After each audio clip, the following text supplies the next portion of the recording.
Chapter 16, The City's Newcomer. David stepped onto the bustling city streets, feeling the weight of the new phone in his pocket. The sleek device was a stark contrast to the outdated brick he had been using, its technological advances mirroring the drastic changes his life had undergone in the past few days. As he walked, he marveled at the city around him. The towering skyscrapers, the constant ebb and flow of people on the sidewalks, the symphony of city sounds. Everything was a vivid departure from the life he was used to. The city was overwhelming, almost intimidating, yet it held an undeniable allure. This was a world full of opportunities and possibilities, and he was now a part of it. Excitement surged in his bones as he left the inner city and journeyed to the convenience store where Melanie worked. The hours felt like mere minutes. His heart pounded in his chest as he thought about seeing her again. He needed to tell her about everything that happened. He needed to let her know he was okay. The convenience store was a beacon of familiarity, its signage glowing softly in the fading afternoon light. As he pushed open the door, the jingle of the entrance bell brought a wave of nostalgia. This was where he and Melanie had spent countless hours sharing stories and supporting each other through the trials and tribulations of their lives. He looked around the store, hoping to catch a glimpse of Melanie, but she was nowhere in sight. His heart sank a little, but he reminded himself to be patient.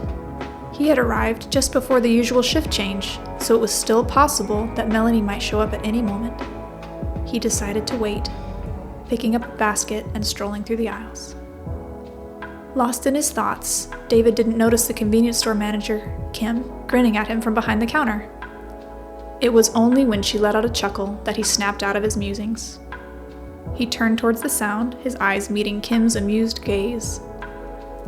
"Well, well, David," she quipped. "I'm glad you're actually here to buy something for a change, rather than just to hang out with Melanie." "I suppose times change, Kim," he replied. "But I'm still hoping to catch up with Melanie. Is she working today?" "No, Melanie worked the night shift last night. She's probably resting now. But if she's as eager to work as she says she is, I'd expect her here early tomorrow."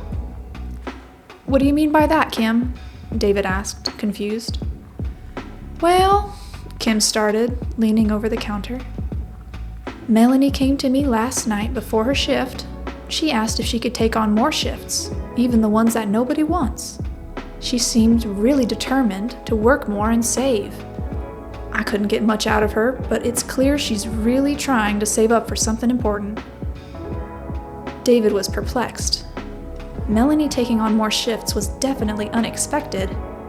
He knew she was strong, but the idea of her working even harder worried him. She was already exhausted from working night shifts so that she could help around the house during the day. Adding more work to her plate seemed like too much, especially now that David wasn't living under Sheila's roof anymore to help around the home. "Did she say what she's saving up for?" David asked, his brow furrowed in concern.